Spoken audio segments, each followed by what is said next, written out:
Madeline Brooks stood trembling in the autumn rain, watching a janitor kneel at the weathered park bench where her son used to sit every day before he died. For 3 months, she had secretly followed this stranger, Xavier Grant, who arrived at dawn with fresh flowers and stayed for exactly 17 minutes. Today, she finally confronted him. "Why do you come here?" she demanded, her voice breaking. Xavier looked up, his eyes filled with a pain that matched her own. "Because your son saved my life," he whispered, pulling out a worn envelope from his jacket. "And I never got to thank him." Madeline's hands shook as she recognized her son's handwriting on the envelope. Inside was a letter that would shatter everything she thought she knew about her son's final days. What secret had her son been keeping? What connection did this janitor have to her family? Stay with us to discover how this emotional story unfolds and reveals a truth that will restore your faith in humanity. Before we jump back in, tell us where you're tuning in from. And if this story touches you, make sure you're subscribed. Because tomorrow, I've saved something extra special for you. Madeline Brooks stood before the emergency board meeting, her fingers trembling as she gripped the podium. The 12 faces staring back at her represented everything she had built in the past 15 years as CEO of Brooks Technology Solutions. Yet today, she was about to dismantle the one thing that mattered most. Effective immediately, I'm recommending we dissolve the Ethan Brooks Memorial Foundation, she announced, her voice hollow. The foundation has served its purpose, and continuing it only prolongs grief that needs to end. The board members exchanged uncomfortable glances. Her late son's foundation had been providing scholarships and mentorship to underprivileged youth interested in technology for 3 years since his death at age 19. Closing it felt like erasing Ethan's legacy entirely. "Madeline, perhaps we should table this discussion," suggested Thomas Chen, her longtime friend and board member. "You're not thinking clearly." "I'm thinking perfectly clearly," Madeline snapped, her polished composure cracking. "Keeping this foundation open is keeping a wound from healing. Every scholarship recipient, every mentorship program, every annual gala is just a reminder that my son is gone. I can't do this anymore." She had spent 3 years pouring money and energy into the foundation, believing it would give Ethan's death meaning. Instead, it had become a monument to her failure as a mother. She hadn't known her son was struggling, hadn't known about his secret life helping others, hadn't known anything until it was too late. The conference room door suddenly burst open. Xavier Grant, wearing his Navy janitor's uniform from the building's cleaning service, stood in the doorway holding a worn cardboard box. His dark eyes were determined, despite the obvious nervousness in his stance. "I'm sorry to interrupt," he said, his voice steady despite the shocked faces turning toward him. "But I can't let you close that foundation without knowing the truth about your son." Security guards immediately moved toward him, but Madeline held up her hand, something in his words stopping her cold. She had seen this man before, she realized with a jolt. Weeks ago, early one morning when she couldn't sleep, she had driven to Thornhill Park, to the bench where Ethan used to spend hours working on his laptop. This janitor had been there, kneeling before the bench with fresh flowers. "Who are you?" Madeline demanded, her heart pounding. "My name is Xavier Grant," he said, stepping into the room despite the security guards flanking him. 3 years ago, your son saved my life, and I've been trying to figure out how to tell you this since the day he died." The boardroom fell completely silent. Madeline felt the floor shift beneath her feet. "That's impossible. I would have known if Ethan helped someone. I would have known." Xavier set the cardboard box on the conference table. That's exactly what he was afraid of. That you'd find out what he was doing and try to stop him because you'd worry it was too dangerous. He opened the box carefully, revealing stacks of journals, photographs, and letters, all in Ethan's distinctive handwriting. Madeline's breath caught in her throat as she recognized her son's careful script. Ethan didn't just want to change the world through technology, Xavier continued, his voice thick with emotion. He was already doing it, one person at a time, in ways you never knew about. And I'm not the only one he saved. Madeline moved closer to the table, her hands shaking as she reached for one of the journals. She opened it to a random page and saw her son's words. Met XG today at the downtown soup kitchen. Former teacher, lost everything to addiction after his daughter died. He doesn't think he deserves a second chance, but I'm going to prove him wrong. Her vision blurred with tears. You're XG, she whispered. Xavier nodded. Your son found me at my lowest point. I was living on the streets, had given up on everything. He convinced me to enter rehab, paid for the treatment himself, found me this job, and mentored me for a year. He saved my life, Mrs. Brooks. And according to these journals, I wasn't the only one. He pulled out a thick folder from the box. There are 17 people in here. 17 lives your son changed or saved in the 2 years before he died. Each one has a story. Each one wants to testify about what the Ethan Brooks Memorial Foundation means, not just as an abstract charity, but as a continuation of the work he was already doing. Thomas Chen stood up, moving to examine the journals. Madeline, did you know about any of this? She shook her head, unable to speak. How had she not known? How had her brilliant, compassionate son been living this entire secret life of helping others, and she had been completely blind to it?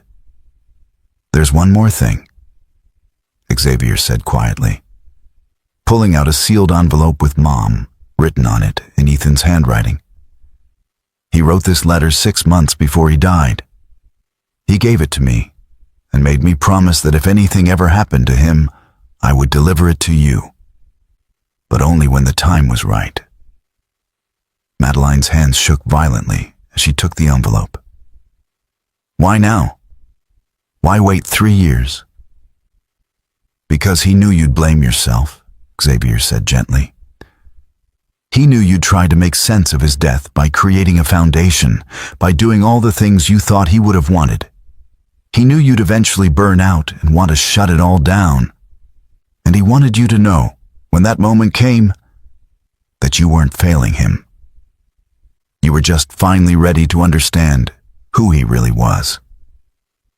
The envelope felt impossibly heavy in her hands. Around the boardroom, the board members sat in stunned silence, watching this moment unfold. How did he die?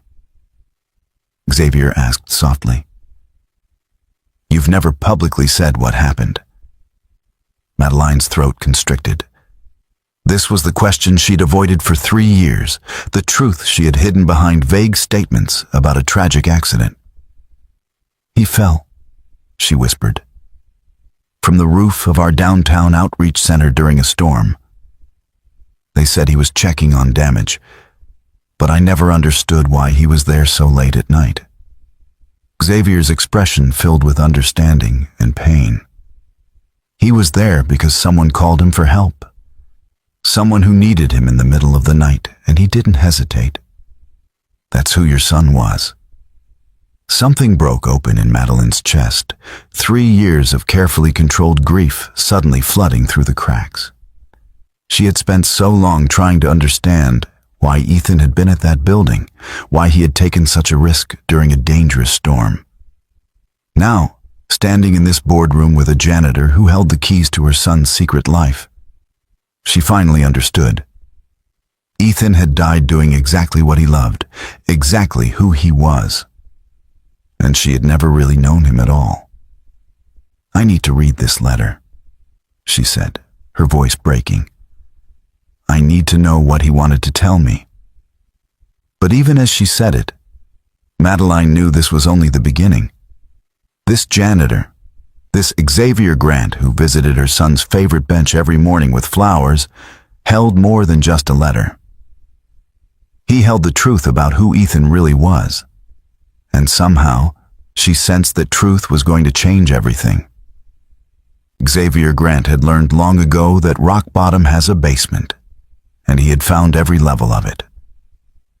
At 42 years old, he should have been enjoying a stable career, maybe watching his own offspring grow up, planning for retirement. Instead, he spent his days mopping floors in a corporate office building and his nights in a small studio apartment in one of Ashland Hills' less desirable neighborhoods, grateful just to have 4 walls and a door that locked. The journey to this modest existence had been brutal. 15 years ago, Xavier had been a respected high school English teacher at Westbridge Academy, one of the city's premier private schools. He had loved his job, loved introducing teenagers to the power of literature and critical thinking. His classroom had been a sanctuary, where struggling students found their voices and confident ones learned humility. His colleagues respected him. His students remembered him years later. Then his daughter, Emma, died. She was only 16, a bright, artistic soul who painted murals and wrote poetry. A drunk driver had run a red light, and in an instant, Xavier's entire world shattered. His marriage couldn't survive the grief. Within a year, his wife had filed for divorce, unable to look at him without seeing the daughter they had lost together. The house that had once been filled with Emma's laughter became unbearably silent. Xavier tried to keep teaching, but the sight of teenagers his daughter's age was too much. Every girl with dark hair reminded him of Emma. Every creative project submitted by a student felt like a knife to his heart. He started missing classes, showing up late, unable to focus.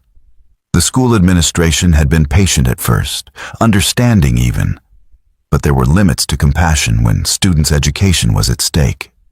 Preparing and narrating this story took us a lot of time, so if you are enjoying it, subscribe to our channel. It means a lot to us. Now back to the story. They suggested he take a leave of absence. He took it as a suggestion to disappear entirely. That's when the drinking started. Tentatively at first, just a glass of wine to help him sleep. Then a bottle. Then whatever he could afford. Alcohol made the pain fuzzy, made Emma's absence feel less sharp. It also made everything else disappear, his job, his relationships, his savings account, his self-respect. The descent was faster than he could have imagined. Within 2 years of Emma's death, Xavier was unemployed, divorced, and living in his car.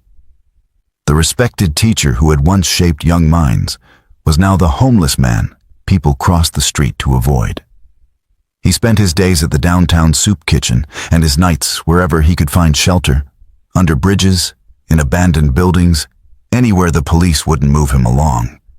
He had given up entirely by the time Ethan Brooks found him. It was a cold November evening, and Xavier was sitting on a bench outside the Ashland Hills Public Library, trying to stay warm and wondering if he had the energy to make it through another winter on the streets. He was reading a tattered paperback copy of The Great Gatsby that someone had left on the bench, one of the few possessions he still carried from his teaching days. A young man, maybe 19 or 20, sat down beside him. Most people avoided the homeless, but this kid just settled in like it was the most natural thing in the world to sit next to someone who clearly hadn't showered in weeks. "That's one of my favorite books," the young man said, nodding at the paperback. "The green light symbolism always gets me." Xavier had been so starved for human conversation that he responded without thinking. Most people focus on the green light, but I always thought the eyes of Dr. T.J. Eckelberg were more significant. The eyes that see everything but do nothing, watching the moral decay without intervention. The young man's face lit up. "You're a teacher." "Was," Xavier corrected bitterly. "Long time ago." "I'm Ethan," the young man said, extending his hand without hesitation, without the typical wariness people showed around the homeless. "What's your name?" "Xavier. Though most people around here just call me Crazy X." Ethan shook his head firmly. "I'll call you Xavier, or Mr. Grant if you prefer. A man who quotes Fitzgerald and discusses symbolism deserves to be called by his proper name." That conversation changed everything. Ethan came back the next day, and the day after that. He brought coffee, sandwiches, and most importantly, conversation. He never pitied Xavier, never treated him like a charity case or a project. He just talked to him like a person, asked his opinions about books, about teaching, about life. After 2 weeks, Ethan made his offer. "I know a rehabilitation center in Sterling Valley, about 40 miles from here. It's a good program, intensive but effective. Would you consider going?" Xavier laughed, a harsh sound. "Kid, I appreciate the thought, but those places cost money I don't have. And even if I did, I'm too far gone. I'm not worth saving." Ethan's expression became serious. "The cost is already covered. And you're wrong about the other thing. Everyone is worth saving, Mr. Grant. You just need to remember that you were once someone who helped shape young minds. That person is still in there." Xavier wanted to argue, wanted to explain that the person Ethan thought existed had died with Emma. But something in the young man's unwavering belief made him reconsider. Maybe, just maybe, there was a sliver of hope left. The rehabilitation center was grueling. 90 days of detox, therapy, and confronting every demon Xavier had been drowning with alcohol. Ethan visited every week without fail, sometimes bringing books, sometimes just sitting quietly while Xavier worked through the difficult days. He never asked for gratitude or recognition. He just showed up, consistent and steady. When Xavier completed the program, Ethan was there with next steps already planned. He had secured Xavier a job interview with the building management company that serviced Brooks Technology Solutions. The job was humble, janitorial work, night shifts cleaning corporate offices. But it came with a paycheck, benefits, and dignity. "I know it's not teaching," Ethan had said, "but it's a start. Once you're stable, we can talk about getting your teaching certification reinstated." Xavier had taken the job gratefully. For the first time in years, he had a routine, a purpose, and hope. Ethan continued to mentor him, meeting for coffee every week, helping him find an apartment, connecting him with a support group for recovering addicts. They talked about literature, about life, about Xavier's dreams of someday returning to the classroom. Then, 6 months into Xavier's recovery, Ethan died. The news came on a Tuesday morning. Xavier was at work, mopping the floors of the very building where Ethan's mother was CEO, when he heard employees whispering about the tragedy. The CEO's son, only 19, had fallen from a building during a storm. Gone, just like that. Xavier had collapsed in the hallway, sobbing, his carefully rebuilt world crumbling again. But this time, he didn't reach for a bottle. This time, he held on to everything Ethan had taught him about resilience, about purpose, about being worth saving. He attended Ethan's funeral from the back row, anonymous among hundreds of mourners, and made himself a promise. He would honor Ethan's memory by living the life Ethan had helped him reclaim. He would visit Ethan's favorite bench in Thornhill Park every morning before his shift, bringing flowers and spending 17 minutes there, because that's how long their first conversation had lasted. And someday, When the time was right, he would tell Madeline Brooks the truth about her extraordinary son. That day had finally come. Xavier just hoped he could find the words to explain how a homeless stranger and a wealthy CEO's son had formed a bond that transcended every social barrier, and how that bond had literally saved his life. Ethan Brooks had been gone for 3 years, 2 months, and 14 days.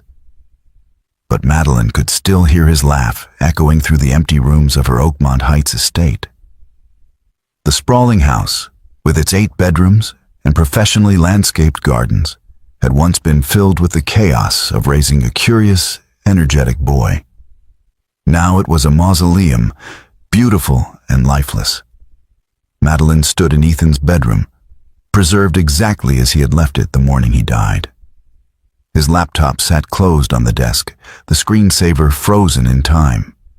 His bookshelf overflowed with technical manuals, science fiction novels, and philosophy texts.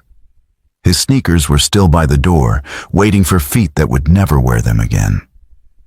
She came here when the grief became unbearable, when the weight of continuing without him felt impossible to carry. The room told a story of who she thought her son was.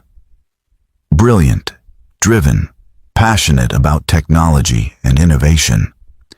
His walls were covered with posters of coding languages and inspirational quotes from tech pioneers. His desk held prototypes of apps he had been developing, ideas that could have changed industries. This was the Ethan she had known, the one she had raised to follow in her entrepreneurial footsteps. But Xavier's revelations had shattered that understanding. The journals and letters he had brought to the board meeting told a completely different story. One of a young man who cared less about disrupting markets and more about helping individuals. One who had been living a double life she never suspected. Madeline had spent the past week reading through Ethan's journals, and each entry broke her heart in new ways. He had documented his work with 17 different people, each one struggling with circumstances that had pushed them to society's margins. Xavier was just one story among many. There was Kiana, a talented musician who had aged out of foster care with nowhere to go. Ethan had found her performing for change in the subway and helped her get into a community college music program, paying her tuition anonymously. There was Dylan, a veteran suffering from untreated mental health issues, whom Ethan had connected with proper medical care and housing assistance. There was Lila, a single mother working 3 jobs to support her family, whom Ethan had helped with everything from childcare to job training. The list went on. 17 lives, 17 people Ethan had invested himself in completely, and Madeline hadn't known about any of them. How was that possible? How had she been so blind to her own son's secret life? The answer, she realized with painful clarity, was that she had been too focused on the wrong things. She had been so proud of Ethan's academic achievements, his acceptance to Stanford, his plans to start his own tech company. She had encouraged those ambitions, celebrated those successes, and completely missed the work that actually mattered to him. In one journal entry, dated 8 months before his death, Ethan had written, "Mom asked today about my plans for the company I want to start. I told her about the app development ideas, and she was so excited, already talking about venture capital and market research. I didn't have the heart to tell her that I don't want to build apps to make money. I want to build systems that connect people who need help with people who can provide it. I want to create something that matters, not something that profits." But she wouldn't understand. She'd worry that I'm wasting my potential. Those words haunted Madeline. Ethan had been right. She wouldn't have understood. She would have worried, would have tried to redirect him toward more practical pursuits. She had built a technology empire through relentless focus and strategic thinking. The idea of her son giving away his time and money to help strangers would have seemed inefficient, unsustainable, even naive. She had loved him fiercely, but she had never really seen him. The financial cost of Ethan's death paled in comparison to the emotional toll. Madeline had thrown herself into building the memorial foundation, believing it would give his death meaning. She had endowed it with $5 million, hired a full-time staff, and personally oversaw every scholarship and program. But it had all been based on her vision of who Ethan should have been, not who he actually was. The foundation focused on academic merit, on identifying promising students interested in technology careers. It was prestigious, selective, and completely missed the point of Ethan's actual work. He hadn't helped people because they showed promise or potential. He had helped them because they needed help, period. No applications, no selection criteria, no strings attached. Standing in his bedroom now, holding the letter he had written for her 3 years ago, Madeline finally understood why she had been ready to close the foundation. It wasn't just grief exhaustion. It was the unconscious recognition that everything she had built in Ethan's name was wrong. A monument to the son she had wanted him to be, rather than the son he actually was. With shaking hands, she broke the seal on the envelope and pulled out several handwritten pages. Ethan's familiar handwriting blurred through her tears as she began to read. "Dear Mom, if you're reading this, then I'm gone, and Xavier has decided you're ready to hear the truth. I'm sorry for keeping secrets from you. I know it wasn't fair, but I also know you would have tried to stop me if you knew what I was doing. Not because you didn't care, but because you cared too much and would have worried about my safety. I need you to understand something important. The life you built for me, the opportunities you provided, the values you instilled about hard work and excellence, none of that was wasted. I am who I am because of you. But I'm also who I am despite you, if that makes sense. You taught me that success means building something lasting and valuable. I just defined valuable differently than you expected. Every person I helped, from Xavier to Kiana to all the others, they weren't charity cases to me. They were human beings who deserved a second chance, who deserved to be seen and valued. I saw myself in each of them because I realized how random luck really is. I was born into privilege, into a family with resources and connections. They weren't. That's not virtue on my part or failure on theirs. That's just circumstance. Here's what I need you to know. I was happy. Genuinely, deeply happy in ways I never was when I was just focusing on grades and college applications and impressing people. The work I did with Xavier and the others gave my life meaning. If I died doing this work, then I died doing what I loved. Please don't let that become another reason to blame yourself. I know you, Mom. I know you'll create some kind of foundation or memorial in my name. And I know it will be perfectly organized, impeccably run, and completely focused on measurable outcomes and strategic impact. That's who you are, and I love that about you. But I'm asking you to consider doing something different. Don't help people because they deserve it, or because they show promise. Help them because they need help. That's it. That's the whole criteria. The 17 people whose stories Xavier will share with you, they're not special cases. They're just the ones I managed to help before I ran out of time. There are thousands more like them in this city alone. If you want to honor my memory, help them. Not with applications and selection committees, but with direct action and genuine care. I love you, Mom. I know we didn't always understand each other, but I never doubted your love for me. Now I'm asking you to love other people the way you loved me, fiercely and without reservation. That's the legacy I want. Not buildings with my name on them, but lives changed because someone cared enough to help. Xavier is a good man. Trust him. Let him show you the work I was doing. And please, please don't shut yourself away in grief. The world needs people like you, people who get things done.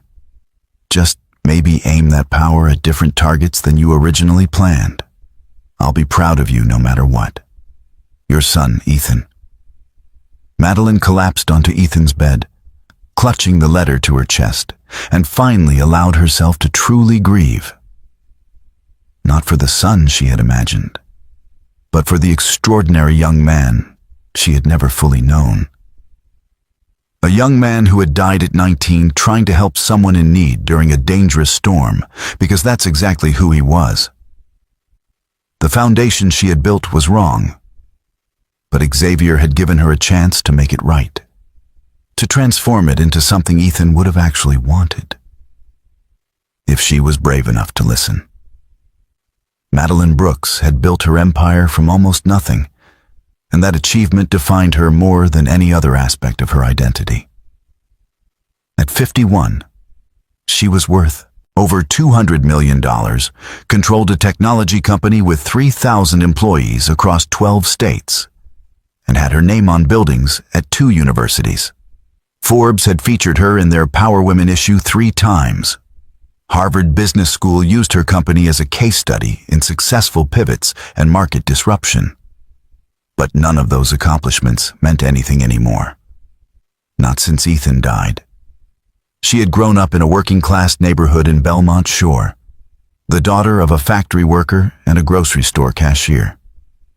Her parents had worked multiple jobs to keep food on the table and clothes on her back. There had been no college fund, no connections, no safety net. Just the fierce insistence from her mother that education was the only way out of generational poverty. Madeline had taken that message to heart. She had worked her way through community college, then transferred to a state university, taking classes during the day and working nights as a data entry clerk. She had graduated with a degree in computer science just as the tech industry was beginning to explode, and she had the timing and the tenacity to capitalize on that moment. Her first company had been a software consulting firm run out of her studio apartment. She had landed a few small contracts, built a reputation for reliability and innovation, and gradually expanded. By 30, she had 50 employees. By 35, she had sold that company for $20 million and immediately started Brooks Technology Solutions, focusing on enterprise resource planning software for mid-sized companies. The second company had been the real success story. She had identified a gap in the market, developed proprietary solutions, and aggressively pursued contracts. Within a decade, Brooks Technology Solutions had become an industry leader, known for cutting-edge software and exceptional client service. Madeline had personally overseen every major decision, working 80-hour weeks, sleeping in her office during critical product launches, sacrificing everything for growth. Including, she now realized, her relationship with her son. Ethan's father, Marcus, had been a brief marriage of convenience more than passion. They had met during her first company's expansion phase, both ambitious young professionals who mistook mutual respect for love. The marriage had lasted 5 years, long enough to have Ethan, before Marcus admitted he wanted a wife who was home more than she was at the office. The divorce had been amicable, with Marcus taking a generous settlement and minimal custody. He had moved to Seattle, remarried, and saw Ethan only during school breaks. Madeline had told herself she was giving Ethan everything she never had. Private schools, tutors, summer enrichment programs, every possible advantage. She had hired excellent nannies when he was young, enrolled him in the best schools, attended every parent-teacher conference, even if it meant rescheduling board meetings. She had been present in all the ways that could be scheduled and managed. What she hadn't given him was spontaneity, unstructured time, or the freedom to fail without it reflecting on the family's image. Every activity had been chosen for how it would look on college applications. Every achievement had been celebrated as a step toward future success. She had loved him desperately, but had shown that love through opportunity rather than presence. The irony wasn't lost on her now. She had worked so hard to give Ethan a different life than her own struggling childhood. Yet in doing so, she had deprived him of the very thing that had made her successful. The hunger that comes from having to fight for everything. Ethan had never wanted for anything material, but he had apparently wanted for purpose, for meaning beyond achievement. Her penthouse office on the 42nd floor of the Ashland Financial Tower overlooked the entire city. Floor-to-ceiling windows provided a panoramic view of the urban landscape she had conquered through sheer determination. The office itself was a monument to success. Original artwork, designer furniture, awards and accolades displayed on custom shelving. Everything carefully curated to project power and accomplishment. But sitting at her desk now, reading through Ethan's journals for the 100th time, Madeline saw her office differently. It wasn't a symbol of achievement. It was a fortress she had built to keep the world at a distance, to avoid the vulnerability that came with real human connection. Even her philanthropy had been strategic, calculated for maximum impact and public relations benefit. Ethan's foundation work, by contrast, had been completely unstructured. He had helped people based on need and opportunity, with no thought to efficiency or scalability or return on investment. It was everything her business instincts had taught her to avoid. Yet it had clearly given him more satisfaction than anything else in his short life. The day after Xavier's revelation in the boardroom, Madeline had done something she rarely allowed herself. She had canceled all her meetings and spent the entire day reading through every journal entry, every letter, every photograph in the box Xavier had brought. The picture that emerged was of a young man she barely recognized as her son. There was Ethan at the downtown soup kitchen, serving meals and listening to stories from people experiencing homelessness. There was Ethan at a community center, teaching basic computer skills to senior citizens. There was Ethan at a youth shelter, mentoring teenagers who had aged out of foster care. In every photograph, his smile was genuine, his engagement complete. He looked happy in ways she had never seen during their carefully planned family dinners or strategic college planning sessions. One journal entry, dated a year before his death, had particularly gutted her. Spent 4 hours today just listening to Mrs. Chen talk about her late husband. She's been alone since he died 5 years ago, and I think I'm the first person who's really listened to her in months. Mom would say I wasted an afternoon, that I should have been studying or working on my apps. But Mrs. Chen cried when I left and made me promise to come back. How is that wasted time? How is making someone feel less alone not the most important thing I could possibly do with my afternoon? Madeline had wept reading that entry, realizing how completely she had misunderstood what mattered to her son. She had raised him to value productivity and achievement, and he had quietly rejected those values in favor of something more fundamental: human connection and compassion. Her own emotional landscape had been barren for years. After the divorce from Marcus, she had dated occasionally, but never seriously. Work had been her primary relationship, providing structure and purpose. She had friends, mostly professional acquaintances and board members, but no one she truly confided in. Her parents had passed away before Ethan turned 10, and she had no siblings. Ethan had been her only real family, and she had treated that relationship like another item on her task list. Quality time scheduled between board meetings, conversations focused on achievement and goals rather than feelings and dreams. She had thought she was being a good mother by providing opportunities and maintaining high standards. Now she understood she had been a CEO even at home, managing rather than connecting. The night after reading all of Ethan's journals, Madeline had driven to Thornhill Park at dawn, the time Xavier said he visited every morning. She had parked across the street and watched as the janitor arrived precisely at 6, carrying fresh flowers. He had knelt before the bench where Ethan used to work on his laptop, placed the flowers carefully, and then simply sat for exactly 17 minutes, his head bowed. Something about the ritual had broken through Madeline's carefully maintained composure. This man, this former homeless addict, whom her son had saved, showed more devotion to Ethan's memory than she had allowed herself. She had been so focused on managing her grief efficiently, on channeling it into the foundation and her work, that she had never simply allowed herself to feel it. After Xavier left that morning, Madeline had approached the bench herself. Fresh flowers lay against the weathered wood, small tokens of remembrance that spoke of consistency and care.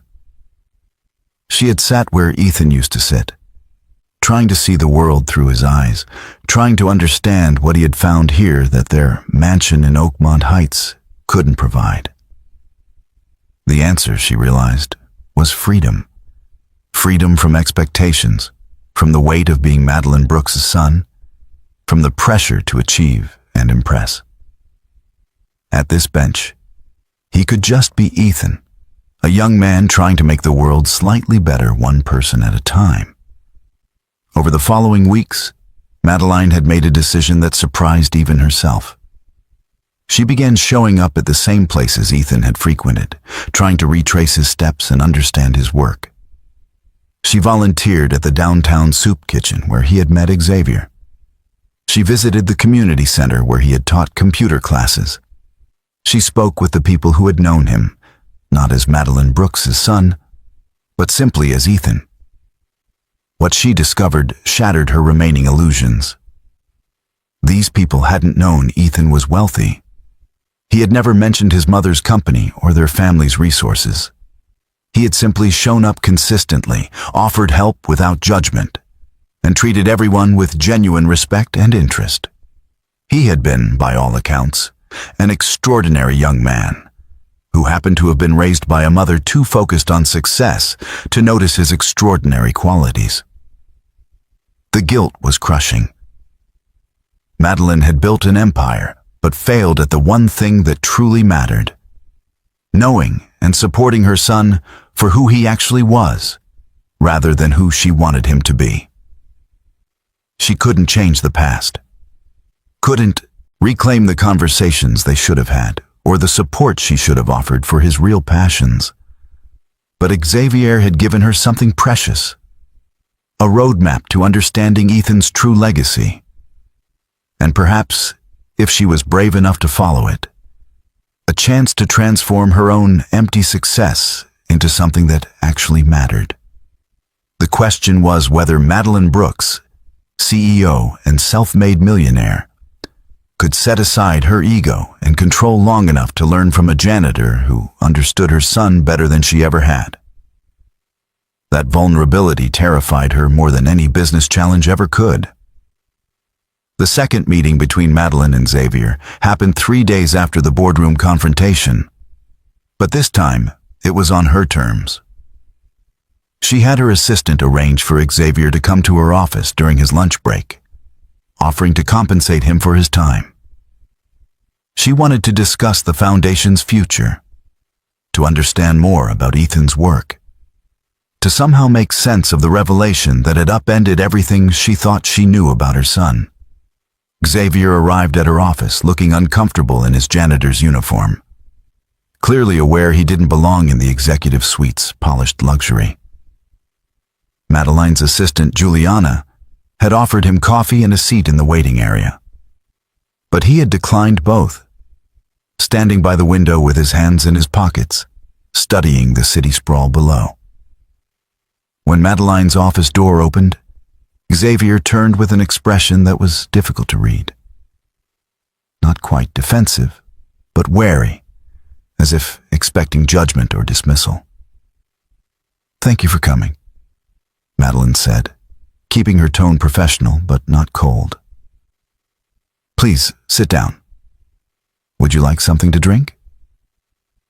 "I'm fine, thank you," Xavier replied, taking one of the leather chairs across from her desk, but perching on the edge like he might need to leave quickly.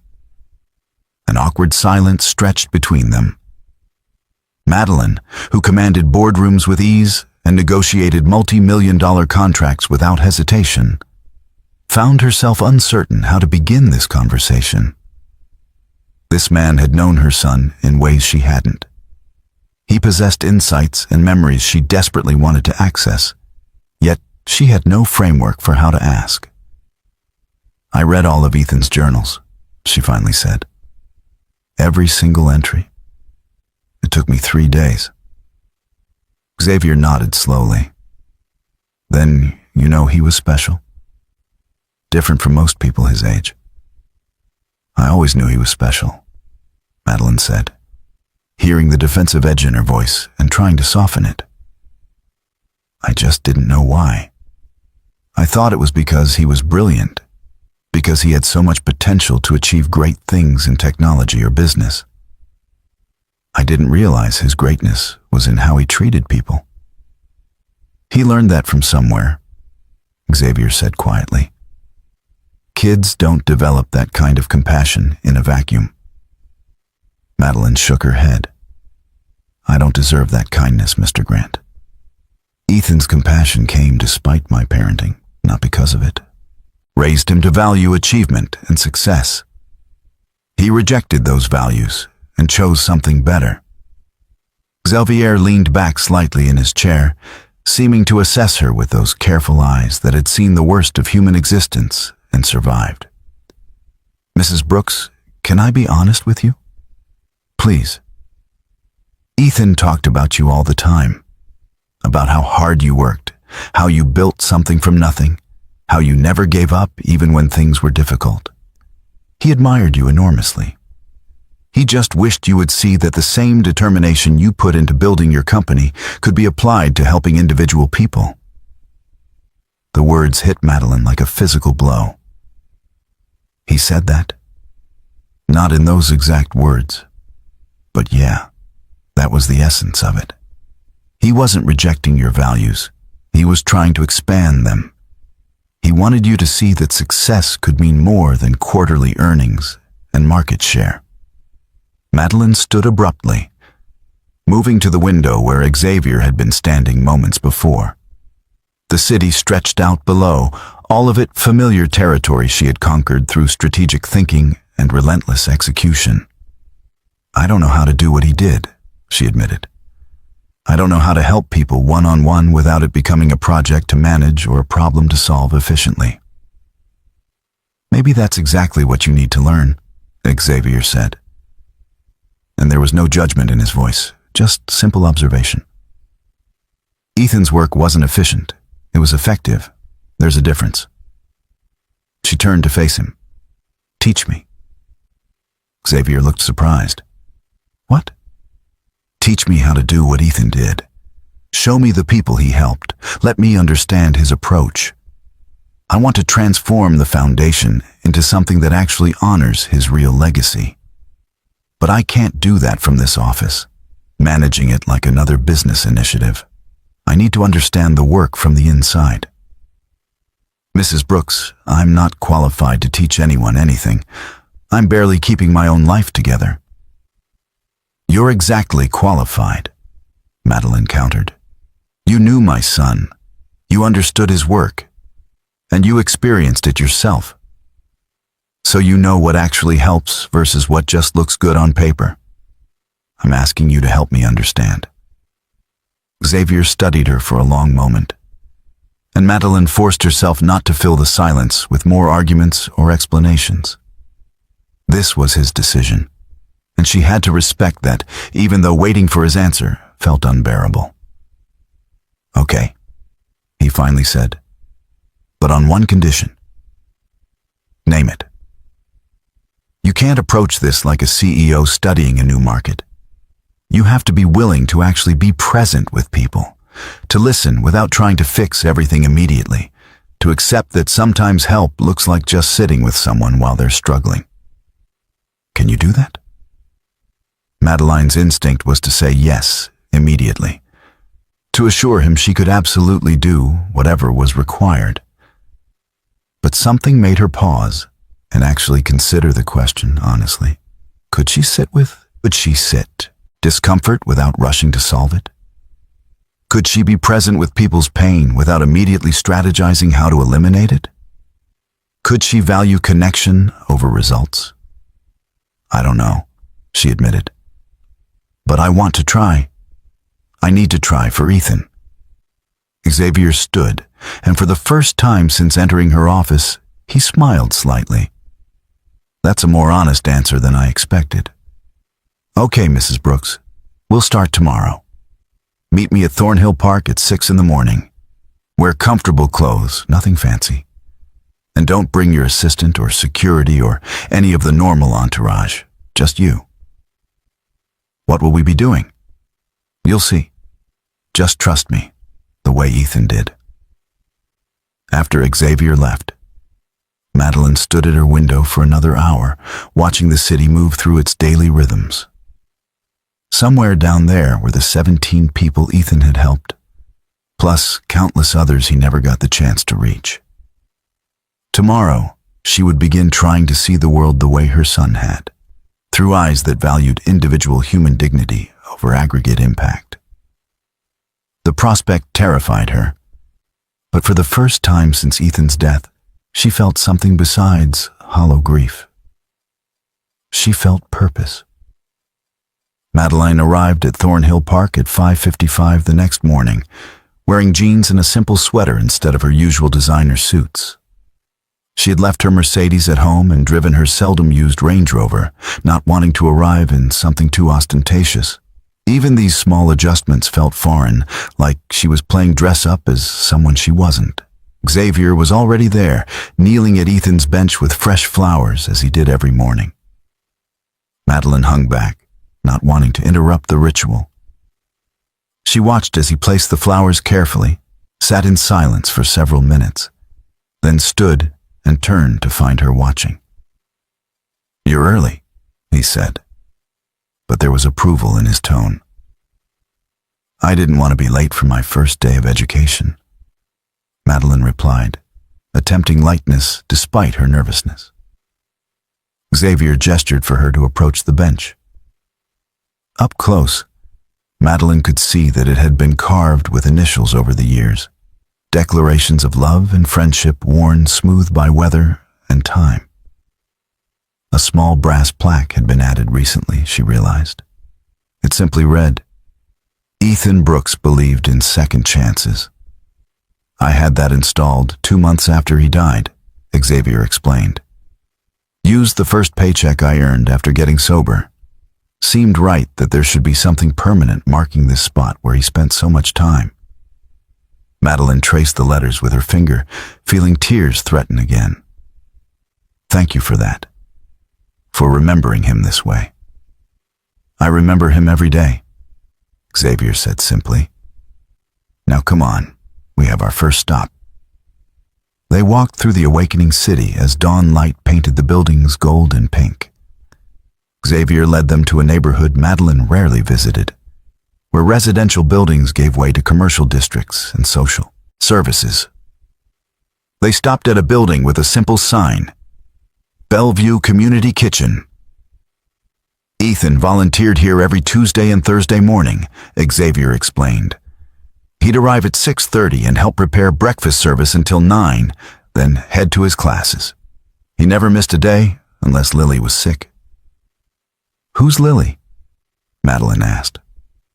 Xavier smiled. "You'll meet her. She's one of the 17. Works here now as a coordinator after Ethan helped her get clean and find stable housing." Inside, the kitchen was already bustling with activity. Several volunteers were chopping vegetables, setting up serving stations, and brewing enormous pots of coffee. A woman in her early 30s with auburn hair pulled back in a practical ponytail looked up as they entered, and her face lit up when she saw Xavier. "X, you brought someone new?" Then she really looked at Madeline, and recognition dawned. "Oh my God, you're Ethan's mom." Madeline nodded, unsure how to respond. The woman, Lily, came around the counter and without hesitation pulled Madeline into a hug. "I'm so sorry for your loss. Ethan was incredible.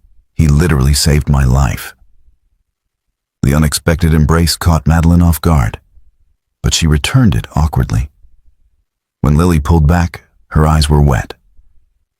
"I've wanted to reach out to you so many times, to tell you about what your son did for me. But Xavier said you weren't ready yet." "I'm ready now," Madeline said, surprised to find she meant it.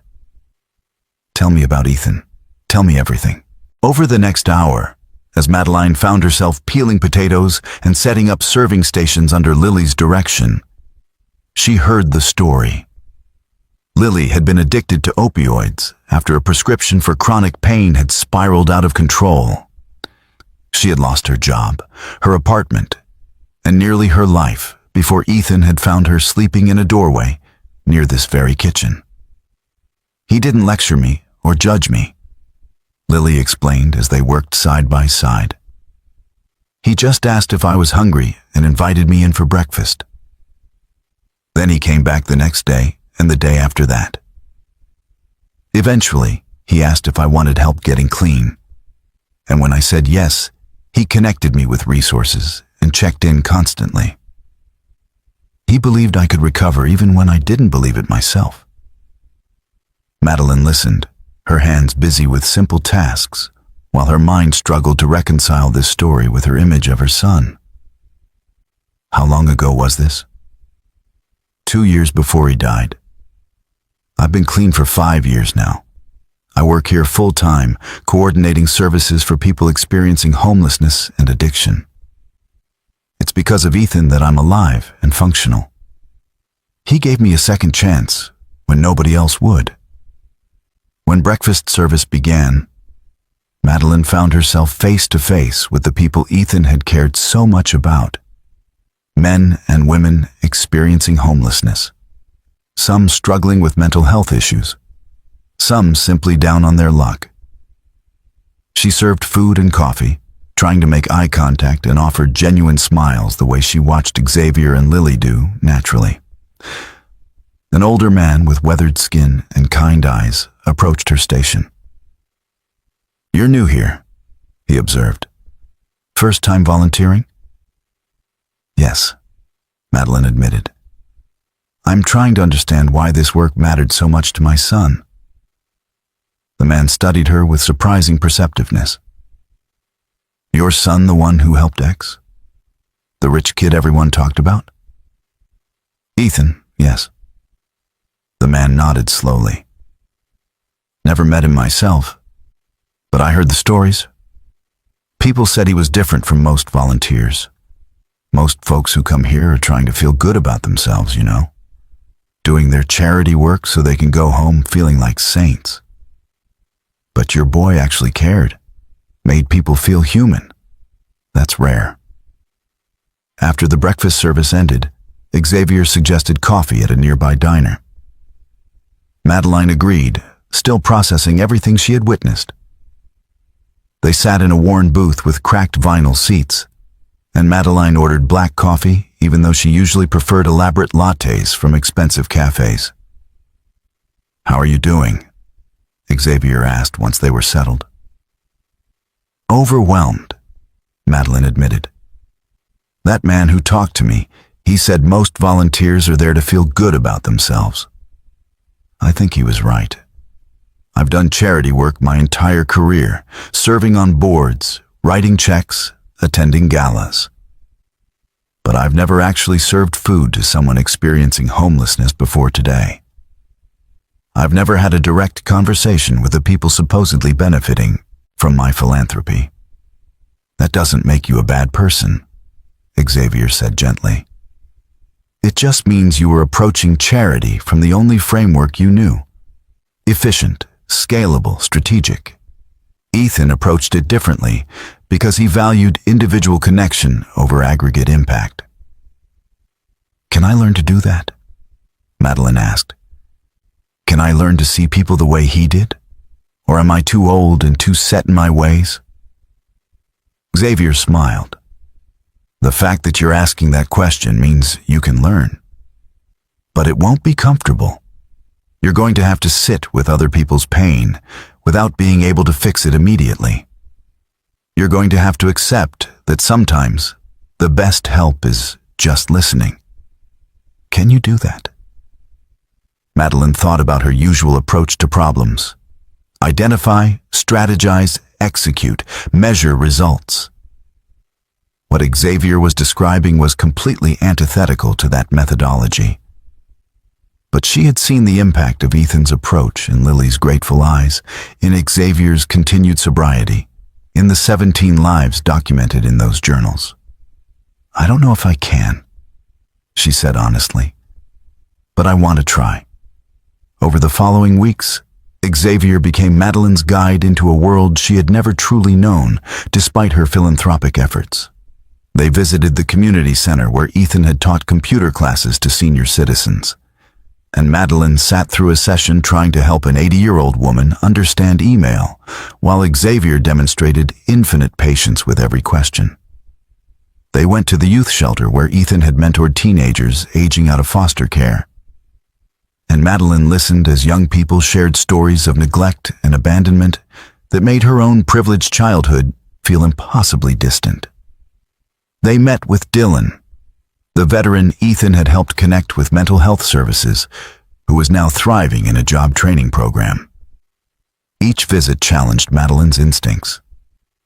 When she met Kiana, the musician Ethan had helped get into community college, her immediate thought was to expand the program, to create a systematic approach for identifying and supporting talented young people facing barriers.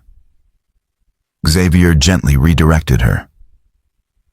It's not about scaling the solution, he explained.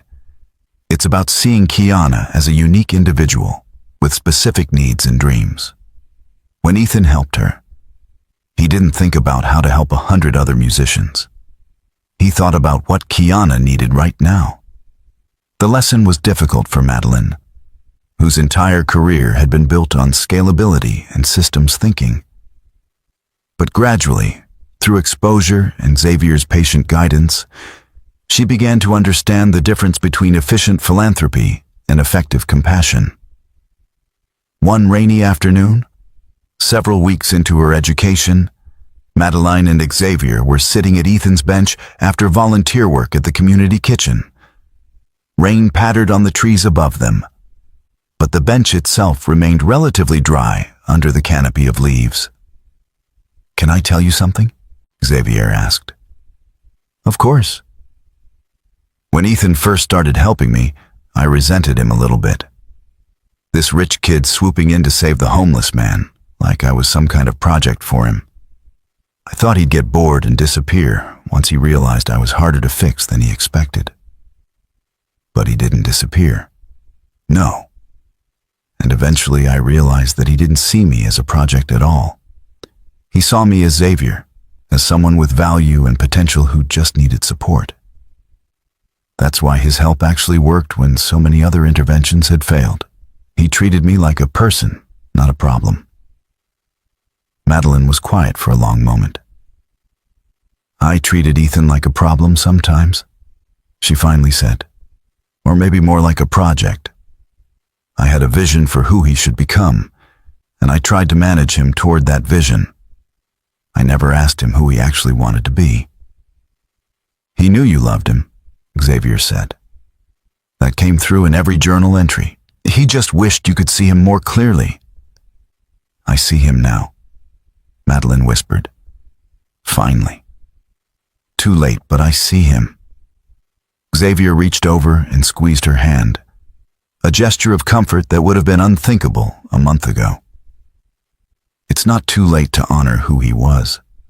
The foundation, the work you're doing now, learning to see people the way he did, that's not too late.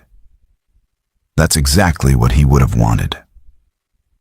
As they sat together in comfortable silence, Madeline realized something had shifted between them. Xavier was no longer just the janitor who had known her son. He had become a friend, perhaps the first genuine friend she had made in decades. Someone who saw past her success and status to the grieving mother underneath, and who cared enough to guide her toward becoming someone Ethan would have been proud of. The rain intensified, and they finally stood to leave, both soaked but neither particularly bothered by it. As they walked back toward where Madeline had parked, she found herself thinking that Ethan had been right about so many things. The connection between people mattered more than achievement. Presence mattered more than productivity. And sometimes the most important work couldn't be measured or scaled or optimized. It could only be lived, one person and one moment at a time. The rupture came 6 weeks into Madeline's transformation, on an otherwise ordinary Tuesday afternoon. She had been reviewing Foundation financial records in preparation for the quarterly board meeting when she noticed an unusual pattern of payments. Small amounts, never more than a few $1,000s, but consistent and always to the same recipient, Xavier Grant. Her stomach clenched as she pulled up the detailed transaction history. 23 separate payments over the past 3 years, totaling nearly $70,000. The descriptions were vague. Participant support, program assistance, research consultation. But they all dated back to before Xavier had revealed himself in that boardroom, before she had known anything about his connection to Ethan. Madeline felt something cold settle in her chest. She called her assistant, asking for copies of all documentation related to these payments. What arrived an hour later confirmed her worst suspicions. The payments had been authorized through a discretionary fund that Ethan had controlled before his death, then continued posthumously through automated transfers Xavier himself had set up with Foundation staff. She had been played. All of it. The emotional revelation in the boardroom, the patient guidance through Ethan's world, the friendship she thought had been forming. It was all built on a foundation of financial dependency Xavier had carefully constructed and hidden from her. Madeline didn't call Xavier to her office this time. She went to find him herself, fury propelling her through the building's corridors until she found him on the 35th floor, emptying trash bins with methodical efficiency. "How much?" she demanded without preamble. Xavier looked up, startled. "Mrs. Brooks, I'm working right now. Can this wait until—" "How much did my son pay you? How much have you taken from the Foundation while pretending to be his grateful friend?" Her voice echoed in the empty hallway. Understanding dawned on Xavier's face, followed by something that looked like resignation. "You found the payments." "Yes, I found the payments. $70,000 over 3 years. Were you ever going to tell me, or was this whole mentorship charade just about keeping your income stream flowing?" "It wasn't like that," Xavier said, his voice quiet but firm. "Ethan set up those payments as part of my recovery support. Housing assistance, continued therapy, education expenses for the teaching certification I'm working toward. He wanted to make sure I had stability. And you just kept taking the money after he died. Kept it secret while pretending to teach me about his legacy of compassion." Madeline's laugh was bitter. "You're good, I'll give you that. You even had me believing we were becoming friends." Xavier's jaw tightened. "We are friends. And I never hid anything. Those payments were part of the Foundation's documented programs. I didn't bring them up because they weren't relevant to what I was trying to show you about Ethan's work." "Not relevant? You've been financially dependent on my family for years, and you don't think that's relevant to our relationship?" "My recovery isn't about money," Xavier said, his voice rising now. "Yes, Ethan helped me financially, because that's what I needed at the time. But what saved me wasn't the payments. It was the fact that someone believed I was worth saving. Something you still don't seem to understand, despite everything I've shown you. Don't you dare lecture me about understanding, Madeline shot back. You're just another person who saw an opportunity in my son's compassion. How many others are there? How many of your 17 success stories are still on the foundation payroll, collecting checks while pretending to be grateful? The moment the words left her mouth, Madeline saw Xavier's expression close down completely. The warmth and openness that had gradually emerged over their weeks together vanished, replaced by the wary distance of someone who had learned not to expect understanding from people like her. You know what? You're right, Xavier said flatly. I'm just a janitor and a former addict. Everything I've told you about Ethan was probably lies to keep the money coming. The journals were fake, the letters were forged, and all those people whose lives he touched were just elaborate cons. That makes much more sense than accepting that your son was genuinely good, and I genuinely cared about him. Xavier, no, we're done here. You want to shut down the foundation? Go ahead. You want to stop the payments? Stop them. I've been clean for 3 years now, and I have a job. I'll figure it out, just like I figured everything else out before your son found me. He turned back to his work, dismissing her. Please leave. I have floors to clean. Madeline stood frozen, watching Xavier methodically empty trash bins as if she weren't there. As if the past 6 weeks hadn't happened.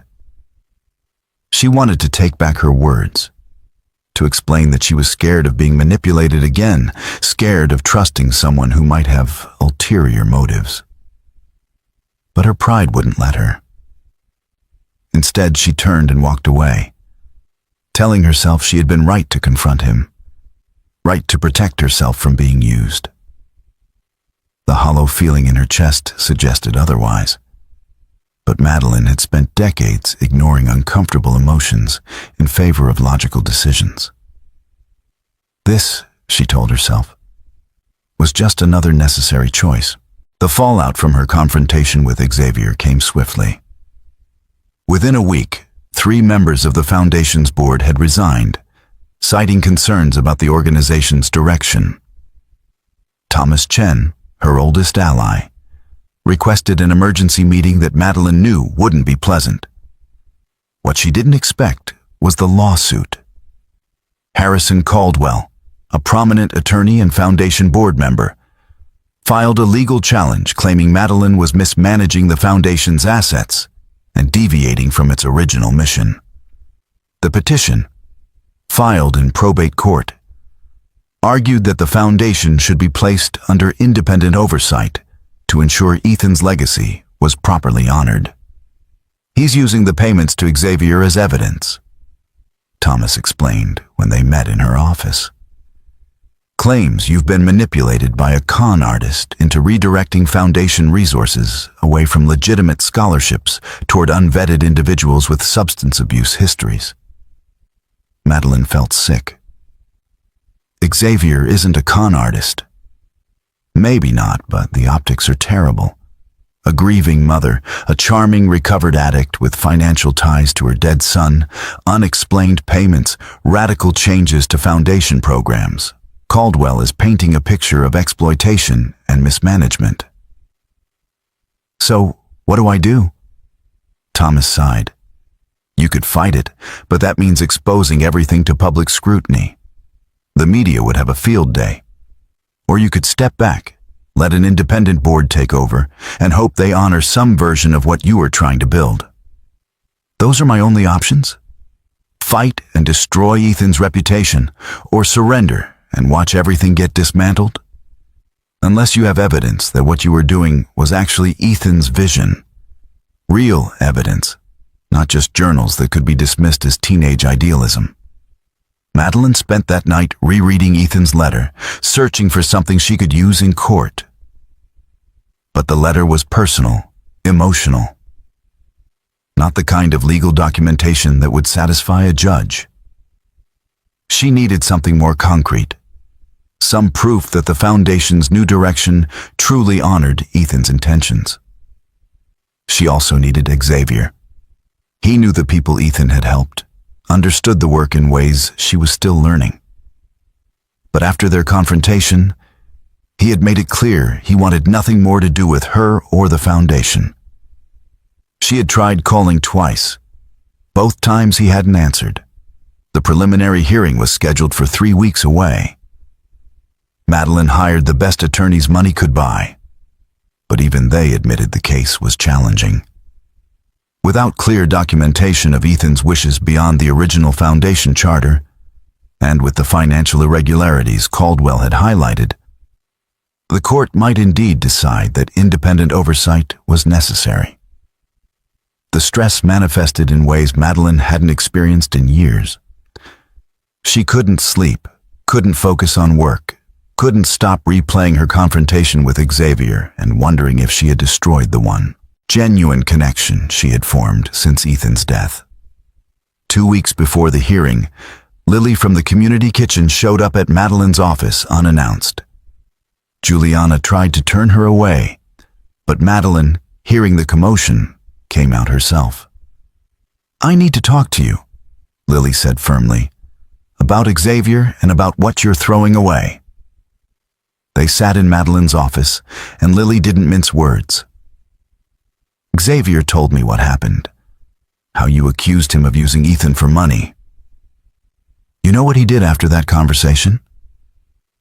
He called the Foundation and requested that all payments be stopped immediately.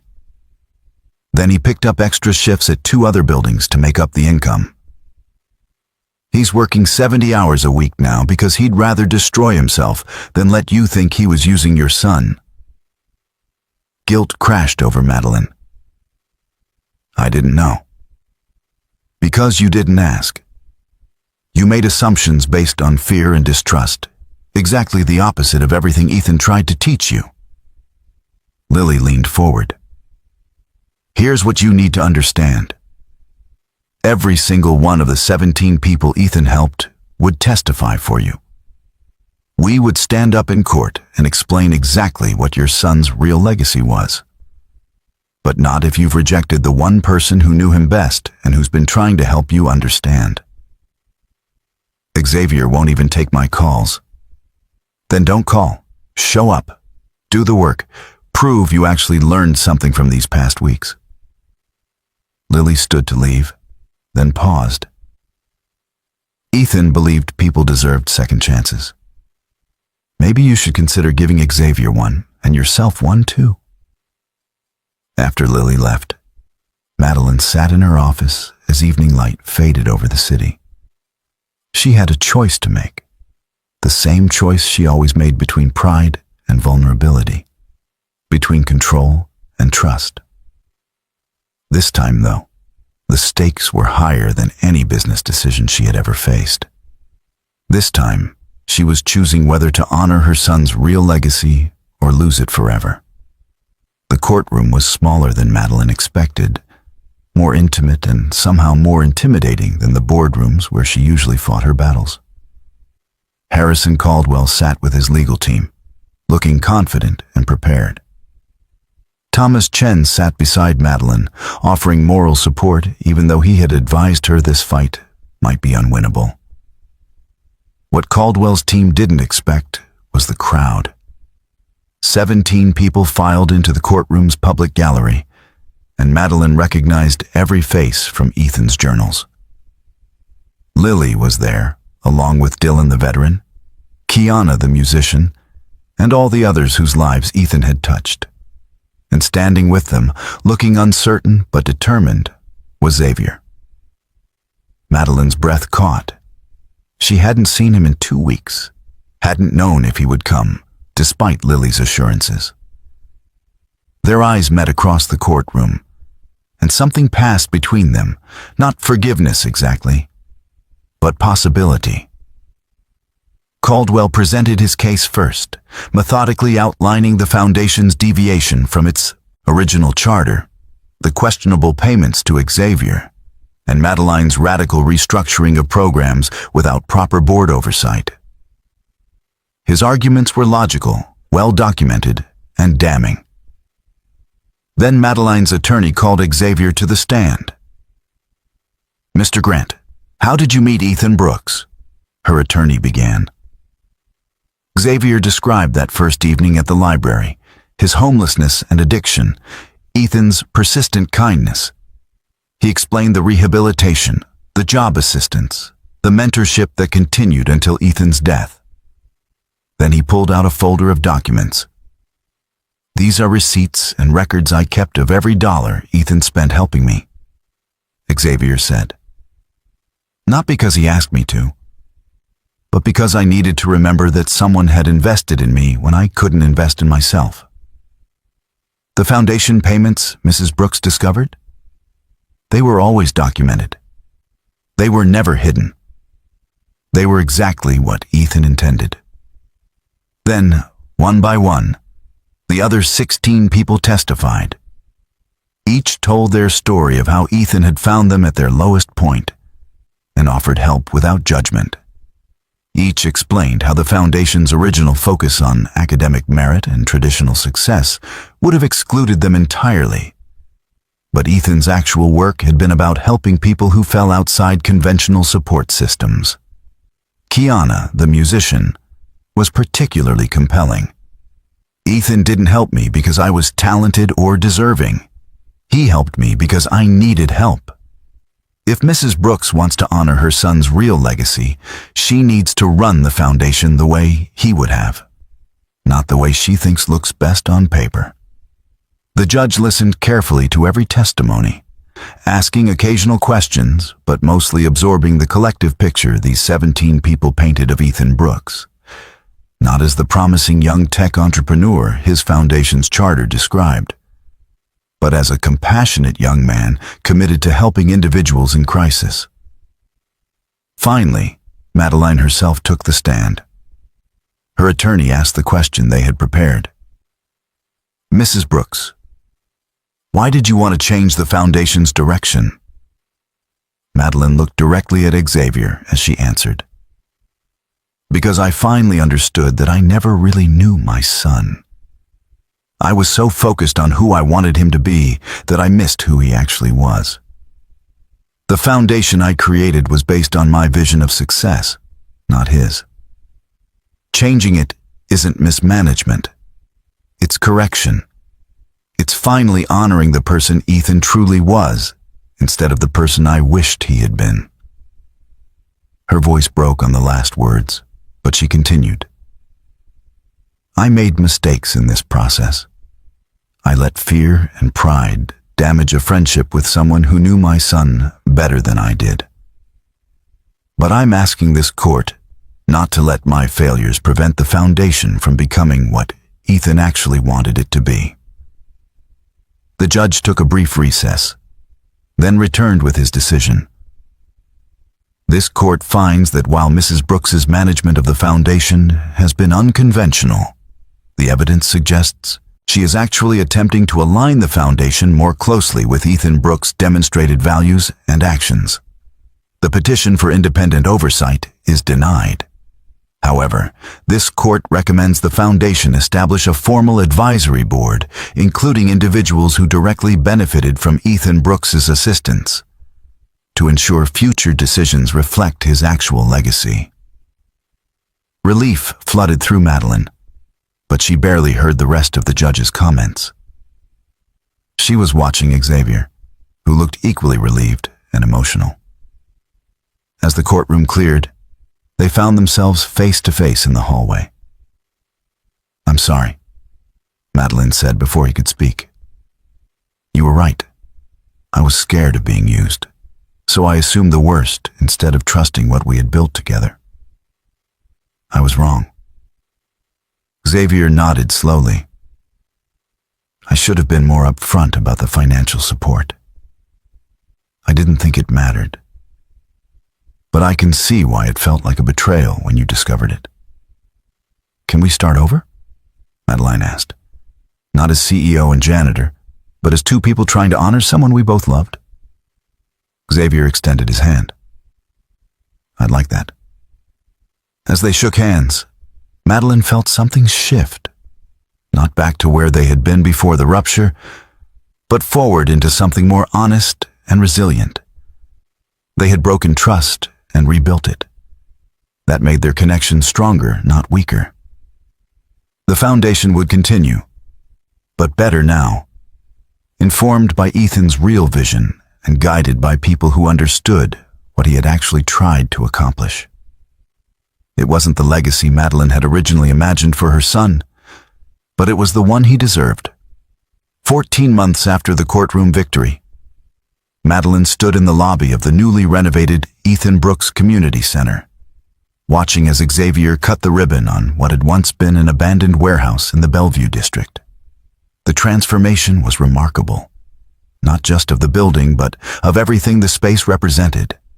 The center housed a commercial kitchen that provided job training, computer labs offering free technology education, meeting rooms for support groups, and a small medical clinic staffed by volunteer healthcare providers. But more importantly, it operated on principles Ethan had lived by.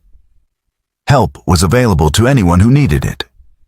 No applications required, no proof of worthiness demanded, just human beings supporting other human beings through difficult times.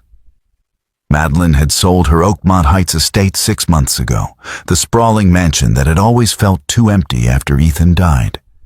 She had moved into a more modest home in Ashland Hills, walking distance from the community center, and redirected the remaining funds into the foundation's endowment.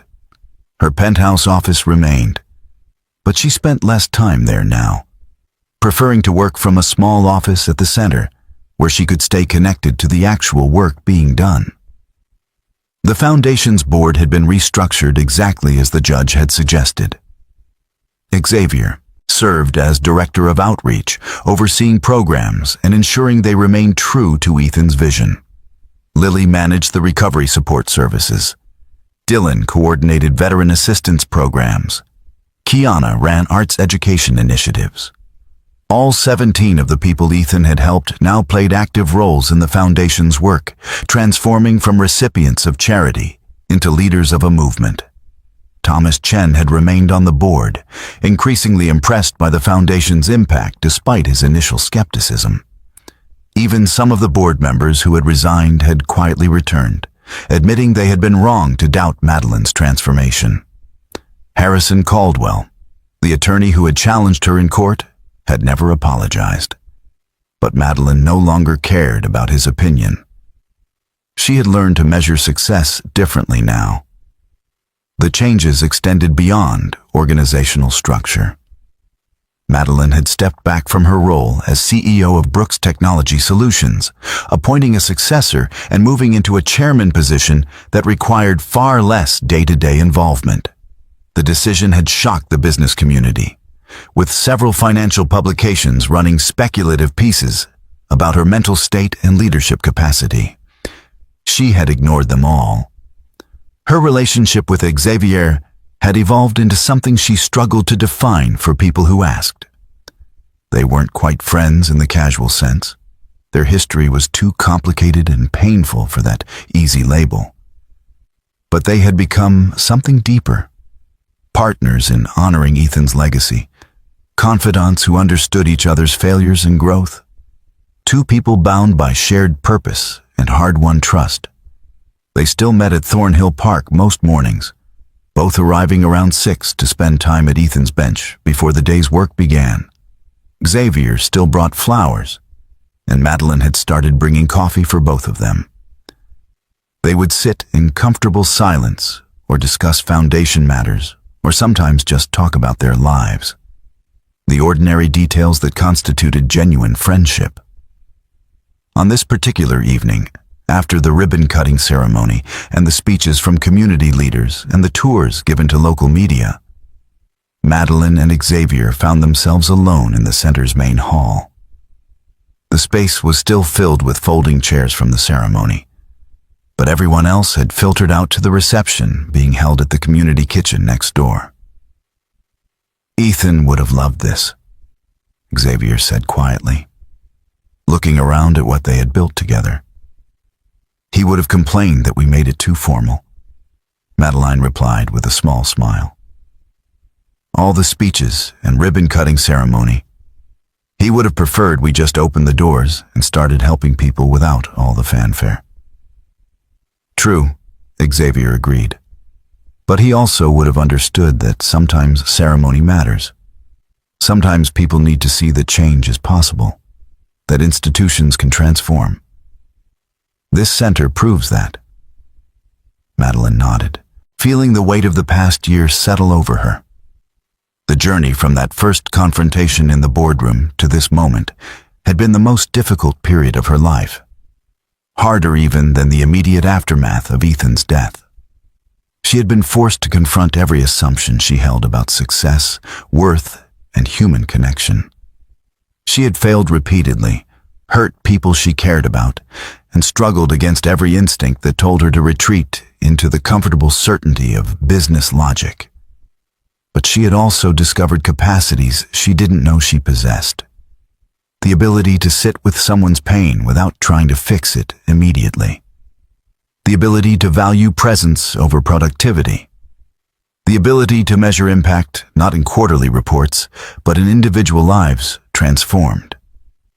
She had learned, slowly and imperfectly, to see people the way Ethan had. "Can I tell you something?" Madeline asked, breaking the comfortable silence. "Of course." "I used to think the worst tragedy of Ethan's death was that he never got to fulfill his potential, never got to build the companies or make the innovations I thought he was capable of. But I understand now that he had already fulfilled his potential. He was exactly who he was supposed to be, and I just couldn't see it because I was measuring him by the wrong standards." Xavier was quiet for a moment. "That's a hard realization to come to." "It is. But also freeing in a strange way. I don't have to wonder anymore what Ethan could have become. I just have to honor what he was." She gestured around the center. "This feels like the right way to do that." "He'd be proud of you," Xavier said. "Of how far you've come, how much you've changed." "I hope so. Though I think he'd also tell me I still have a long way to go." Madeline smiled ruefully. "I caught myself last week trying to create an efficiency matrix for the community kitchen's food distribution. Old habits die hard." Xavier laughed. "And Lily politely told you to back off?" "Not politely, but yes, she told me. I'm learning to take that feedback better than I used to." They stood together in the empty hall, surrounded by evidence of what two broken people could build when they learned to trust each other and honor a shared vision. The center would open officially next week, and Madeline knew there would be challenges ahead, funding issues and logistical problems, and the inevitable conflicts that arose in any organization. But she felt ready for those challenges in ways she never had before. "I should get to the reception," Xavier said finally. "Lily will kill me if I miss the toast she planned." "I'll come with you," Madeline replied. Then, on impulse, she added, "Thank you, Xavier, for not giving up on me when I gave you every reason to. For believing I could change, even when I didn't believe it myself." Xavier's expression softened. "Ethan believed people deserved second chances. I'm living proof of that. You deserved one too."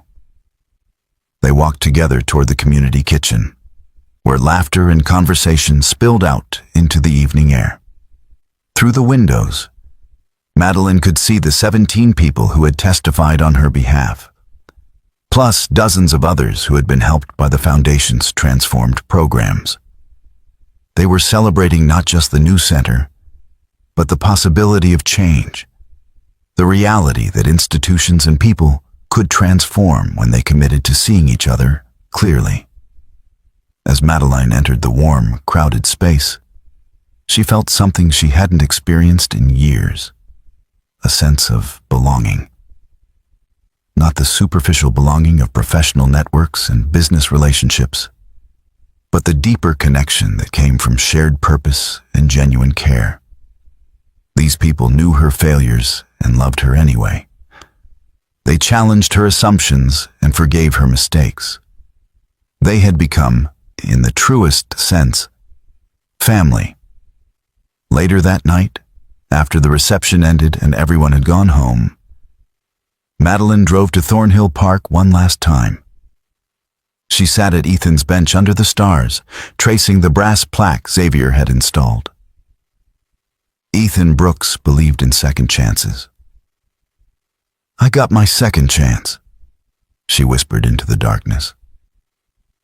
"I got to understand who you really were, and I'm trying every day to honor that. I hope wherever you are, you can see what we've built. I hope you know that your life mattered, not because of what you could have accomplished, but because of who you were and how you loved people." A gentle breeze moved through the trees, carrying the scent of the flowers Xavier had left that morning. Madeline sat for a long time, feeling close to her son in ways she never had when he was alive. She had finally learned to see the world through his eyes, to value what he valued, to love the way he had loved. It was, she realized, the greatest gift he could have given her.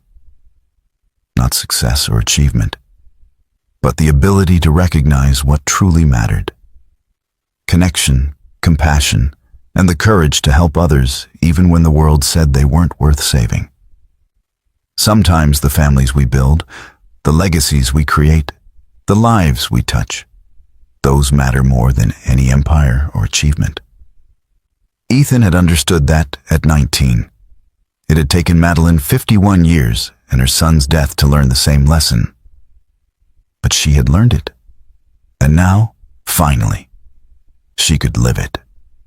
3 years after the Ethan Brooks Community Center opened its doors, Madeline found herself doing something she never imagined possible. Teaching a class on business fundamentals to a group of people rebuilding their lives after incarceration, homelessness, and addiction.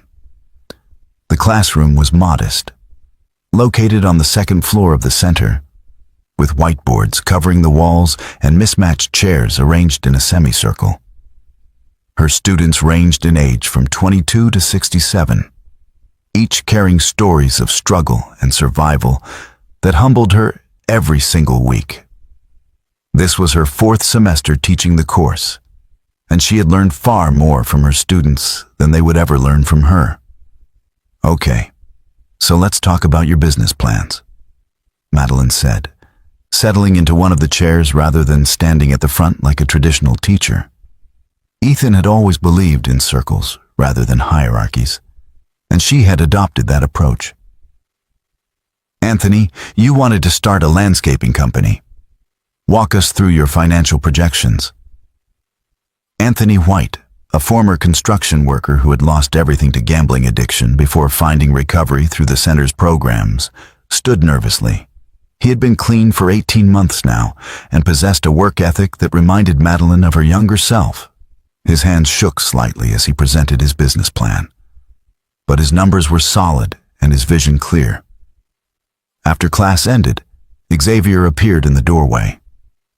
He had just finished leading a literature discussion group in the room down the hall, another program inspired by his own journey from respected teacher to homeless addict to community leader. He had finally completed his teaching recertification 6 months ago, and now split his time between the center and substitute teaching at local schools, working toward a full-time position. "How did it go?" he asked as Madeline gathered her materials. "Anthony's ready," she said with satisfaction. "I think by next quarter he'll be able to launch his business. Ella from the women's shelter wants to partner with him, providing administrative support while he handles the field work." Xavier smiled. Ethan would love seeing people collaborate like that, building something together instead of competing. They walked through the center together, as had become their ritual after evening classes. The building was alive with activity, even at 7 in the evening. The community kitchen was preparing meals for tomorrow's breakfast service. The computer lab buzzed with students learning coding and digital literacy. Support groups met in various rooms, people helping each other through recovery, grief, job searches, and life transitions. The center now served over 300 people weekly, with programs constantly expanding based on community need rather than strategic planning. It was messy and inefficient by traditional nonprofit standards. But it worked because it was responsive and human-centered, exactly as Ethan had operated. I had lunch with Kiana today, Xavier mentioned as they paused by the wall of photographs documenting the center's history. She got accepted into Berklee College of Music with a full scholarship. She's heading to Boston in the fall. Madeline felt pride swell in her chest. Kiana had been performing at subway stations when Ethan found her 5 years ago. Now she was pursuing professional musical training at one of the world's premier institutions. That's wonderful. We should celebrate. She wants a small gathering, just the original 17 and close friends. She specifically asked for you to be there. The original 17, as they had come to be known, remained the heart of the Foundation's work. Some, like Lily and Dylan, worked full-time at the center. Others, like Kiana, had moved forward into independent successes but stayed connected to the community. They met monthly for dinners that were part support group, part family gathering, part strategic planning session. Madeline treasured those evenings more than any board meeting she had ever attended. Her phone buzzed with a message from Thomas Chen. Board meeting confirmed for next Tuesday. Foundation endowment now at $12 million. Interest alone funds 3 new programs annually. Madeline smiled. The foundation had grown substantially, not through her aggressive fundraising, but through word-of-mouth support from people who saw the real impact of the work. Small donors contributed regularly, and several major philanthropists had reached out after reading articles about the center's approach. Money still mattered, but it served the mission now rather than defining it.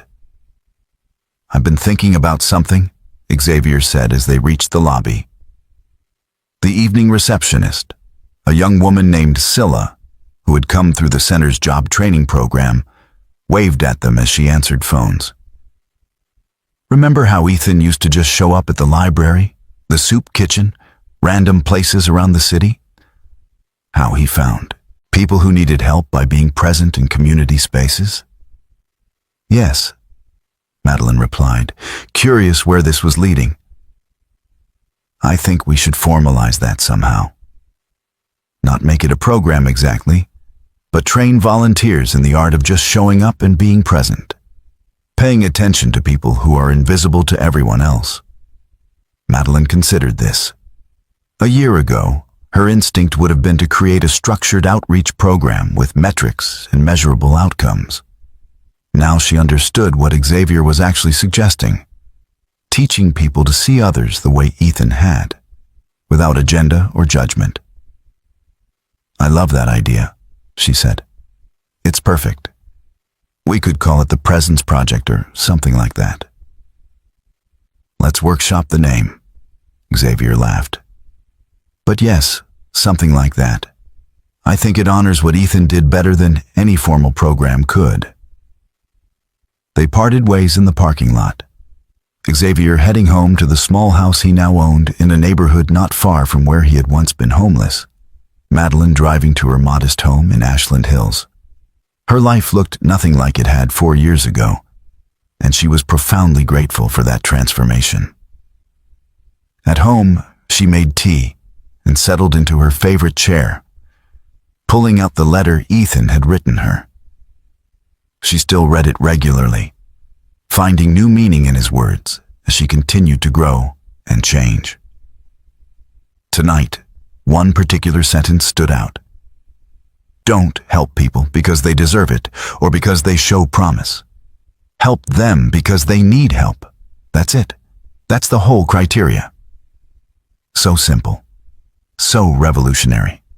So completely contrary to everything she had believed before Xavier walked into that boardroom carrying a box of journals and the truth about her son. Madeline pulled out her own journal, a practice she had adopted over the past year. She wrote about Anthony's business plan, about Kiana's scholarship, about Xavier's idea for the Presence Project. She wrote about feeling more fulfilled now, living simply and serving others, than she ever had building her technology empire. She wrote about Ethan, about missing him every single day, but feeling closer to him now than when he was alive. About understanding that grief never really ended. It just transformed into something you carry differently, something that could fuel purpose rather than just pain. Her final entry for the night was a simple acknowledgement. I spent the first 51 years of my life measuring success by the wrong standards. Ethan tried to show me a better way, but I couldn't see it until Xavier forced me to look. Now I understand that the most important legacy isn't what we build or achieve, but who we help and how we love. Everything else is just noise. She closed the journal and sat in peaceful silence, grateful for second chances, for Xavier's patience, for the 17 people who had testified to Ethan's real legacy, for the opportunity to spend her remaining years honoring her son by becoming more like him. Sometimes the greatest transformations happen not when we finally achieve our goals, but when we learn to value completely different things. Madeline had built an empire, lost her son, and discovered that meaning was found not in boardrooms and profit margins, but in community spaces where broken people helped each other heal. It had taken her a lifetime to learn what Ethan understood at 19. But she had learned it. And every day, she lived it a little better. Up next, you've got 2 more standout stories right on your screen. If this one hit the mark, you won't want to pass these up. Just click and check them out. And don't forget to subscribe and turn on the notification bell so you don't miss any upload from us.